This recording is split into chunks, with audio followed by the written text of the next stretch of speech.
मौन हो गए, शांत हो गए। आहार का जो तप है बड़ा तप है, आहार का व्रत। आहार शुद्ध हो, सत्व शुद्धि। अगर आपने आहार ठीक कर लिया अपना तो सबसे बड़ा तप है ये।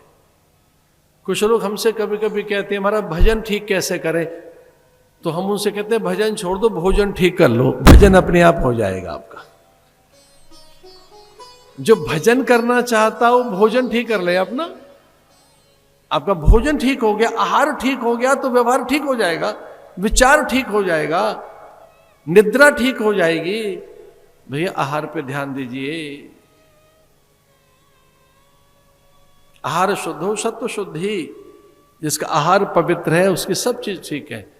और 10वीं संतान के रूप में कपिल का आगमन हुआ। सिद्धानाम कपिलौ मुनि। अपने पुत्र को देखकर वो निश्चिंत हो गए। परमम प्रधानम पुरुषम महांतम कालम कवि त्रिवृतम लोकपालम। जैसे पुत्र का जन्म हुआ, 10वीं संतान के रूप में पुत्र पैदा हुआ कपिल। सिद्धानाम कपिलौ मुनि। भगवान कपिल आए, उनके दर्शन करके कर्दम संन्यास की ओर चले गए, ये कहकर परमम प्रधानम पुरुषम महांतम। आप महांत हैं, श्रेष्ठ हैं, आप ही परम तप हैं, आप ही जयी हैं, आप ही नित्य और शाश्वत हैं। हे देव आपको मेरे प्रणाम हैं। ऐसा कहकर वो निकल गए जंगल में।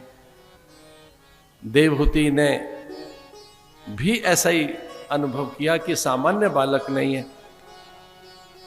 और जैसे ही भगवान कपिल थोड़े बड़े हुए तो एक दिन घर सजाने लगी। सुंदर अल्पना, रंगोली, मांगल्य माणने, भित्ति चित्र, वंदनवार, सुंदर मंगल कलश।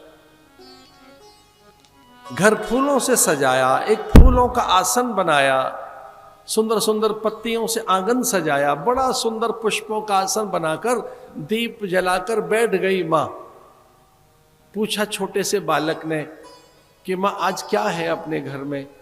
तो मां ने कहा आज गुरु को बनाना है, आज गुरु धारण करना है, आज गुरु मंत्र लूंगी, मैं भी अपना उद्धार करूंगी। पूछा कपिल भगवान ने कि गुरु किन्हें बनाएंगी? उन्होंने कहा बस तुझे ही गुरु बनाऊंगी, ये आसन तेरे लिए बनाया है, बैठ जाए इस पर। जैसे जन्म हुआ तेरा तो तेरे पिता को तो तेरे भीतर परमात्मा दिखाई दिया। मेरे मोह के कारण, मेरी ममता आसक्ति के कारण तुझमें मुझे ईश्वर नहीं दिखाई देता है, इसलिए मुझ पर कृपा कर, मैं तेरे सत्य से परिचित हो सकूं, मैं तेरे स्वरूप को जान सकूं, तू कौन है। क्योंकि तेरे पिता मिथ्या नहीं बोलेंगे, तेरे पिता की जिह्वा पर कभी मिथ्या वचन नहीं आया। उन्होंने कहा तू ईश्वर है, उनका संकल्प सिद्ध हुआ है, मेरा भी उद्धार कर। भगवान को पुष्पों के आसन पर बिठाया। रम्यम सुशोभनम दिव्यम सर्व सौख्य करम शुभम आसनम मया दत्त ग्रहण परमेश्वर। अरे परमेश्वर बैठ इस पर। भगवान भी बड़े दयालु हैं। भगवान ने कहा देखो पहली गुरु मां है, तो भगवान भी अपनी मां के पैर छूकर उसके आसन पर बैठ गए। अगर तू आसन पर बिठाती है तो तेरा भी आदर करूंगा मां। अपने मां के चरण छुए कि तू मेरी गुरु है और तू मुझे गुरु बनाती है, मैं भी तुझे बताऊंगा। स्वतेसा उद्धस्त गुण प्रवाह। जैसे मां के चरण छुए तो मां के भीतर का अज्ञान नष्ट हो गया। मां के माथे पे हाथ नहीं रखा उन्होंने, मां के मस्तक को नहीं छुआ, सर पे हाथ रखकर आशीर्वाद नहीं दिया। ये गुरुओं की महानता है। यही भारतीय संस्कृति है कि भगवान भी अपनी मां के चरण छू रहे हैं, सर पे हाथ नहीं रख रहे। ये भारत की संस्कृति है।